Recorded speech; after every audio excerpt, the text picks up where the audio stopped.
Morning, Mike.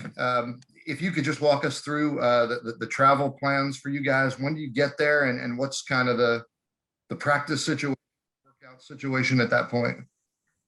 We got here yesterday, went straight to our hotel, tested, got that test back. They all negative last night, late 11. We tested again this morning at 7, awaiting those results. And if we get the all clear, we can practice later today, and be nice to get the heck out of this hotel. Or off this floor. I guess they got us locked down, and we have no choice. It's the way it's got to be if we expect to, compete and be a part of this great tournament, and hope everything works out. What can you tell us in terms of what you've learned so far about your first opponent? Well, it's the Gators, and Mike White does a terrific job, and we've got our hands full. I've seen a handful of games thus far. I'll see a few more as we head into Friday, but formidable to say the least. The man kid at the point is terrific, and just a good another good basketball team, which you expect from the SEC. Thank you. Thank you, Mike. David Teal. Mike, how is Jalen come? Dave, he's fine. He will not play this weekend. He's with us, making progress, but he will not be in uniform on Friday. You mentioned man, he brings size to that position.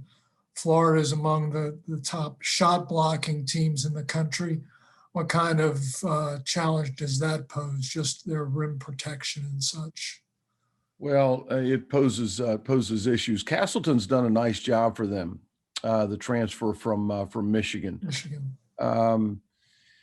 He's long. I'm impressed with some of the things he's done offensively. Right hand, right shoulder, left hand jump hook.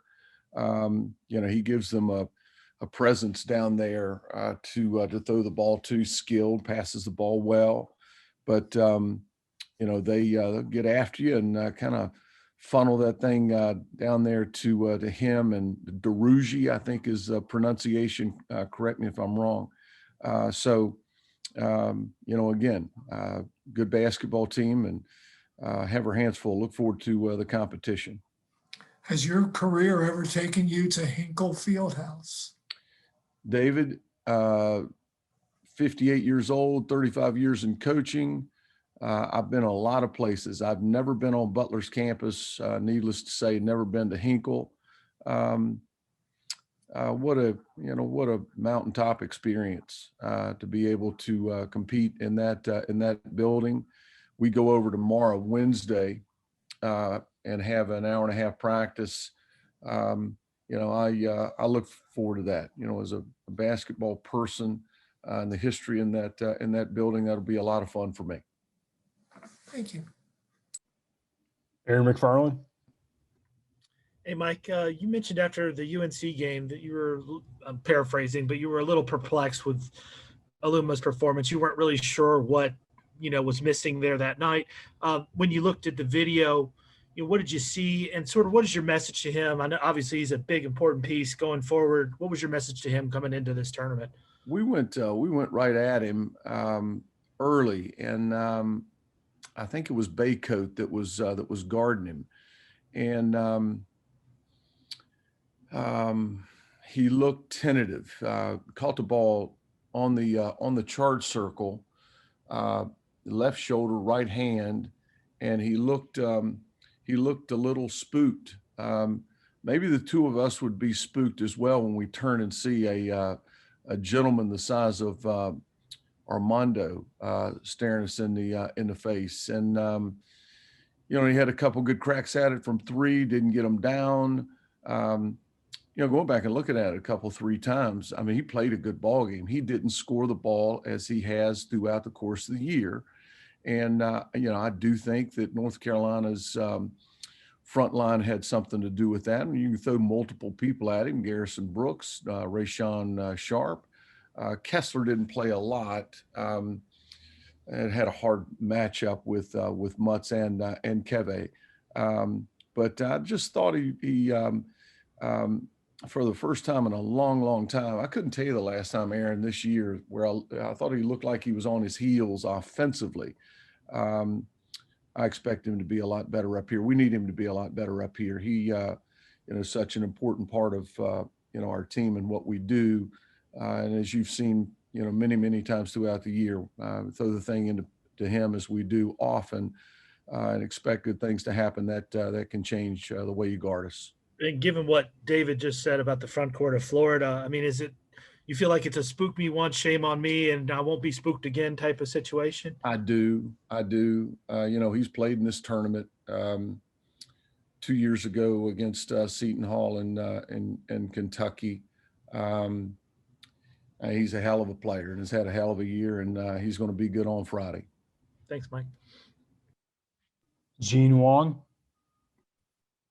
Hey, Mike, given all the stops and starts of the season, is there anything you've learned that can better prepare a team after layoffs and getting back on the court and being the best they can be? You know what, Gene? I don't. We did much the same thing going into the ACC tournament. I did say, and I do believe, it's not the conditioning. It's not. It's the contact. It's the physicality that you lose sight of a little bit. I'm not communicating that exactly the way I want. It's just that game, experience that when you're off 10 days, 2 weeks, it does take its toll. I do feel a lot better coming into the NCAA tournament. We gave them a day off after Greensboro. We practiced really well. We had to take yesterday off for obvious reasons, travel and testing. But here we are. We're going to play a good ball game. Look forward to it. Mike, do you tell your players at this time of year to try to keep it as normal as possible, like any other game, or do you say, look, this is the NCAA tournament, it's as big as it gets, just make all you want out of it? Gene, I've never altered one thing in my approach with our team. Anything. They know where we are. I mean, they're smart people and they understand what's at stake. So I'm not going to add any unnecessary pressure to them, for goodness sakes. Let's go play. Let's have a great time. We're playing in the best tournament of them all. Lay your ears back and let it rip. And that's what I expect our team to do on Friday. Last one. You mentioned Hinkle. Are you going to watch Hoosiers yourself, or are you going to show your team Hoosiers? You know what? I thought about watching. I got a little more things to do right now than watch that great movie. And goodness gracious, I've seen the darn thing probably 5 times. That movie came out before any of these guys were born. I guarantee you. There's half of them, if not 2/3 of them, that have no idea what the movie was about or have heard of it. But special place again. Look forward to being there. Thanks, Mike. Thanks, Gene. David Guzman. Coach, I get this doesn't happen as much during a pandemic, but how often do you kind of cross paths or have a chat with Kenny Brooks? And how cool is it that both men's and women's basketball teams from Tech are dancing this year? I think it's awesome. I don't see him every day. He's literally down the hall from me. He's been great for me, a great resource, a man that I admire, and I love his kids. He's got great young people in his program that work really hard and good basketball players. I think it's the first time. Did I read this morning? I thought about it at some point. Did I read this morning? It's the first time that Virginia Tech has had both the men's and women's team in the NCAA tournament. Yep. You know, that's all. I mean, that's great. That's great for Virginia Tech and Southwest Virginia. And I'm as happy for Kenny and his team as I am my team. Quick follow-up. How has Kenny been a great resource for you? He's just been around. You know, he was there 4 years prior to me coming. He's a good basketball coach. We talk some basketball from time to time. You know, just his experience at Tech and kind of how things go, especially early on in my time on campus. Travis Wells. Hey, Coach, you talked about Florida's front court a little bit, but the way they shoot it from the outside, teams that have been successful against them have been able to kind of run them off the line and close out. Can you liken them or compare them to anybody in the league that you guys have played or even in the non-conference? Travis, I haven't thought about that. Scotty Lewis, Appleby, mentioned Man. They do have a number of guys that can ring the bell. You know, I mean, so often this time of year, it's like a broken record. You know, we've got to take care of our transition defense where we were inadequate against North Carolina. I think the Tar Heels scored 20 points, and that's disgraceful. You know, rebound the ball, and we've got to take care of the ball. We've got to have our turnovers under 10, and that will be a chore. They'll get under your chin and get after you a little bit. You know, we've got a developing plan. We will not do anything with Florida today, but that'll give us 2 full days, Wednesday and Thursday, in the lead up to you know, facing off with the Gators on Friday. This tournament is always obviously just so much about matchups. And when you look at your personnel and their personnel, you like the matchup. And is that part of it, you know, a fun challenge as a coach sometimes in this tournament on a short notice to kind of decipher all that and get the chess pieces in the right place? It is challenging. You know, you have zero idea who you're going to play. I don't recall in my private moments ever considering the possibility of playing Florida. It pops up, there you are, and you know the time begins. I can remember in 19, never in a million years did I think we were going to see Seton Hall. I thought Seton Hall was going to be at least an 8, 7, 6. They had just lost a nail biter to Villanova in the Big East tournament, but that adds to the intrigue of you know, this great tournament, and makes it part of which makes it even more fun. Thanks, Coach. Norm Wood. Hey, Mike. You guys obviously lose something off the bench without Jalen. You've been, you know, adjusting to that, and he had started to some, I guess. But how do you kind of get a spark scoring off the bench when you guys have seemed to have lost that a little bit? I know Hunter can provide one, but he's kind of been up and down scoring wise. Is there concern about scoring off the bench in the tournament?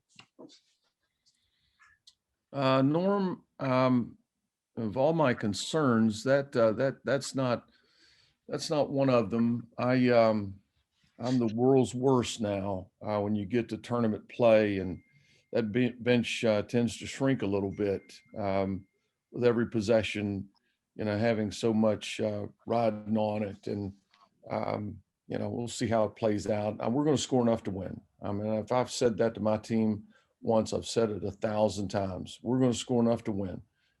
Can we defend Florida? Can we rebound well enough? Can we take care of the basketball? You know, those are the things that will determine you know, whether we get out of there alive on Friday. I joined you about a minute late, so if you answered this, I'm sorry. But do you have any connection with Mike White at all?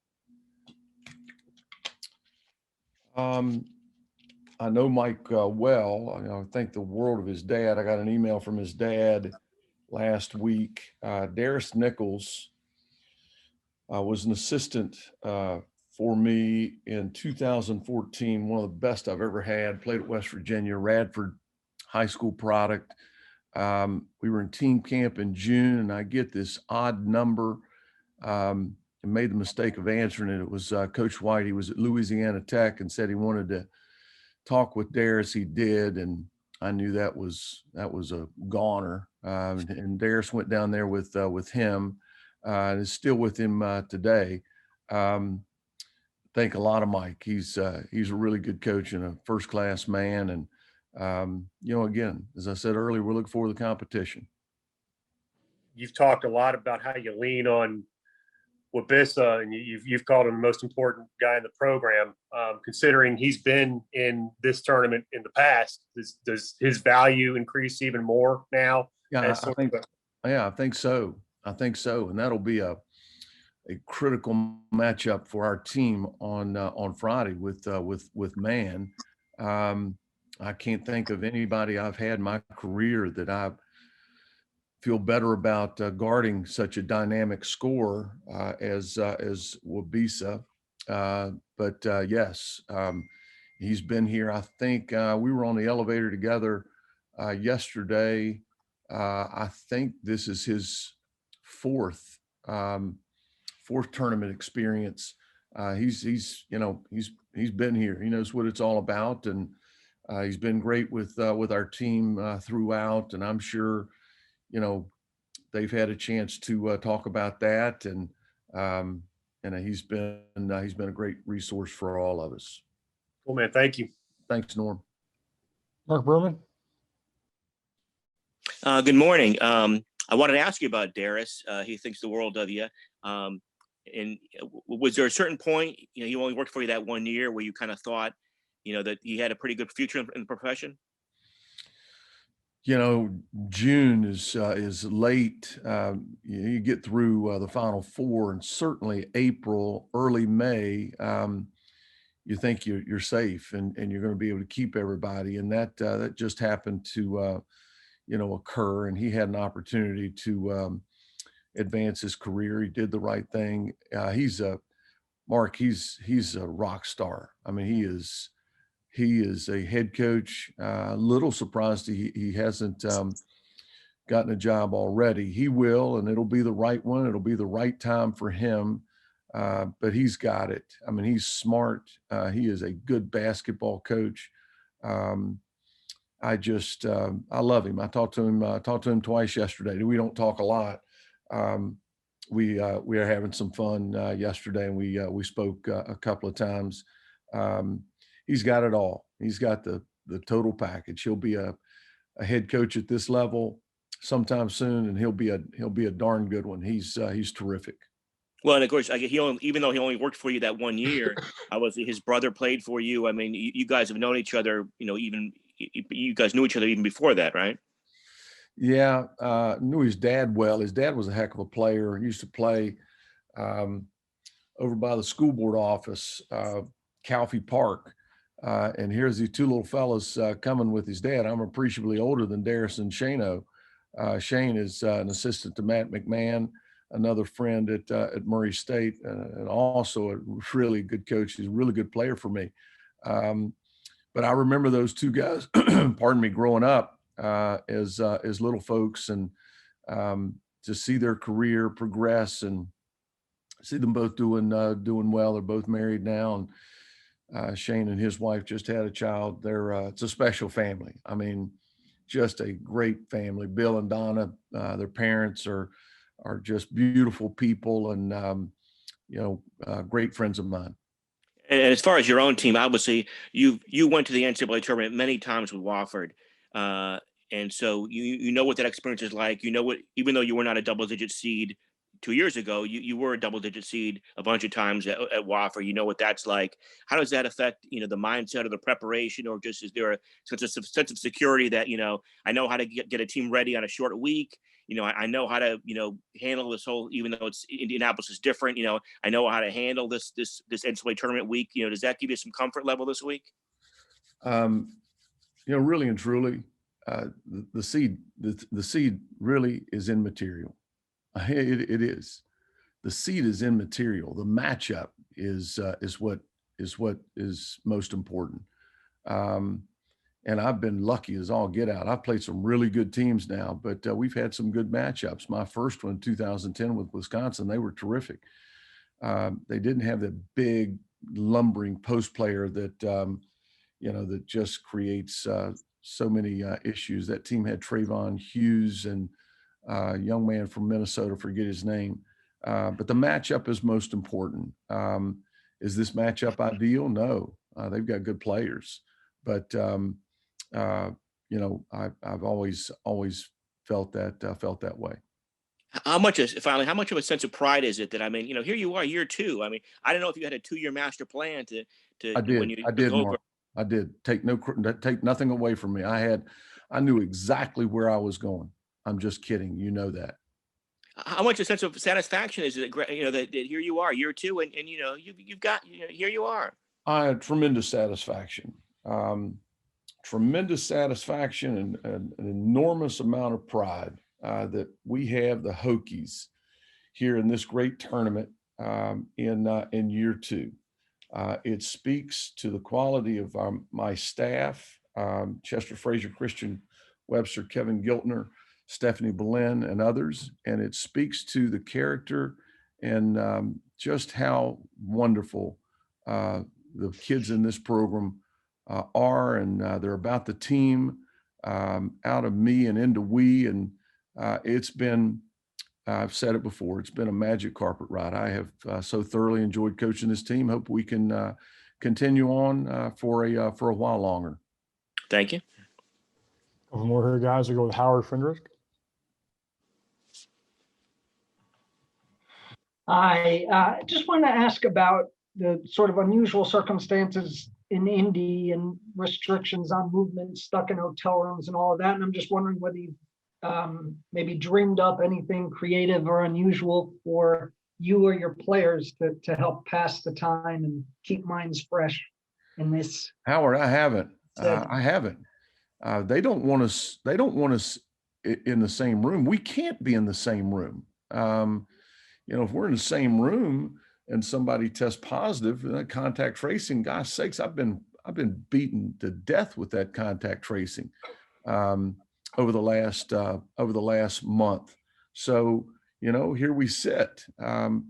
We got 72 hours or more before we play Florida. Holy cow! I've seen more Florida games in the last 2 days than I've watched any team, to date, and we've still got a couple of days left. I'm checking in with them and texting them, and I mean they're right there. I mean they're right down the hall. We're all on the same floor. Fellas, I'll tell you this: I've never had to go into isolation. I've never had to quarantine through this terrible time. And I've been here since yesterday morning. This is bizarre. This is really. This is difficult. And for a young person to be in a hotel room for 10 days, 2 weeks, gosh sakes, I have an even greater appreciation for what, those folks have had to do. This isn't a lot of fun. I'll be honest with you. David Cunningham. Yeah, Mike, you told us many times how you grew up loving Virginia Tech, how you found your love for basketball in Blacksburg. What does it mean to you to take this team you've loved for so long to the NCAA tournament? Again, as I told Mark, enormous amount of pride, thankful, appreciative of the people that I work with on a daily basis, the people that I work for, and our players. We still got work to do, David. We're still chipping away at it. We're still pounding on that door, and we're going to continue to get better. But we have. I don't want to get ahead of myself. We still got mountains to climb with our basketball program, but doing it the right way. We've hit all the stops. We've done things the right way, but now, in terms of our recruiting, the conversations with my staff is more we're not bringing anybody in here that could potentially mess this thing up. We've got good folks. We've got good basketball players. And I'm not going to reach on something that looks pretty good. And I've got questions about him. I'm not going to do it. So feel great about our progress in a short period of time. There's a reason why we're here. And I'm not very good, but I'll tell you what I am good at is not messing something up. And I've got something good going. And I'm very respectful and cognizant of that. One more, if I may, Mike. You talked in the ACC tournament, you guys had a 9 p.m. tip. You played such a late game. Now you're playing at noon. You're the first game in the round of 64. How does that, all the nervousness you were talking about before, is it really a factor now since you're playing so early? No, I don't think so. We've played at noon a couple of times. We had, that's just the season. 2015, we started in Palo Alto at 9 p.m., flew across country. 2 days later, played Iona in that 24-hour marathon, whatever. We played them at 7 a.m. Back home. Those start times, I don't like the 9 p.m. start times for obvious reasons, but you guys are chomping at the bit. This is the NCAA tournament, man. I could care less when they throw that thing in the air. We're here and our team will be fired up and their head coach will be fired up as well. Thanks, Mike.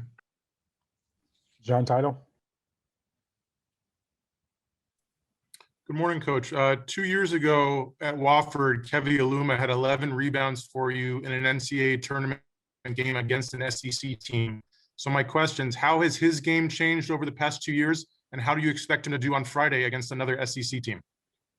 He's going to do great. John, he's had a great year. I mean, he just had a terrific year.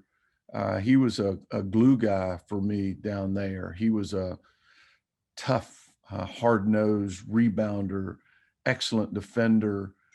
Played him at the 4 down there. I had a big post player from Winchester, Virginia that was really, really good. So we could play him on a 4. He can still guard fives. But what he's done with his game offensively has been nothing short of it's been amazing. He was I think he took 1 3 as a sophomore for me. I don't know that we ran anything through him. He's a really good ball handler. He really catch and pass and a great screener. But, he became serious about it and wanted to be a great player and expand his game. And he's done that. And what a sight to behold it's been for me. He's a load down there and has done it, night in, night out. The North Carolina game was a speed bump for him and for us. But I look forward to seeing him take the floor on Friday. He's a special young man, and I love him dearly. Last one, Grant. Hey, Coach Young. For a tournament like this, do you view this as a journey, or do you look at it one game at a time? Oh gosh, Grant, jeez, man, we're not playing the Jehovah Witness All-Star team here. We're playing the Gators, man. We're playing the Gators. Okay. I do know who's our next opponent would be if we're lucky enough to win, but there's not a chance in hell you start thinking about anything, nothing. I will not watch one clip of who does Ohio State play, fellas? Oral Roberts? Yes. Yeah. I will not watch one clip of anything but Coach White's Gator team. And that is the same for my team. This is it, Grant. This is one game, man. And if you play poorly, if you get outplayed, it's harsh. All right. I'm going to be walking down the hall after talking to you guys via Zoom. I'm going to be walking down the hall and there's going to be an NCAA representative tell me your plane leaves in 45 minutes. Good luck to you. Go get your stuff packed and get out of here. may not be that harsh, but let's play well. Let's play well and play a good ball game. See what happens.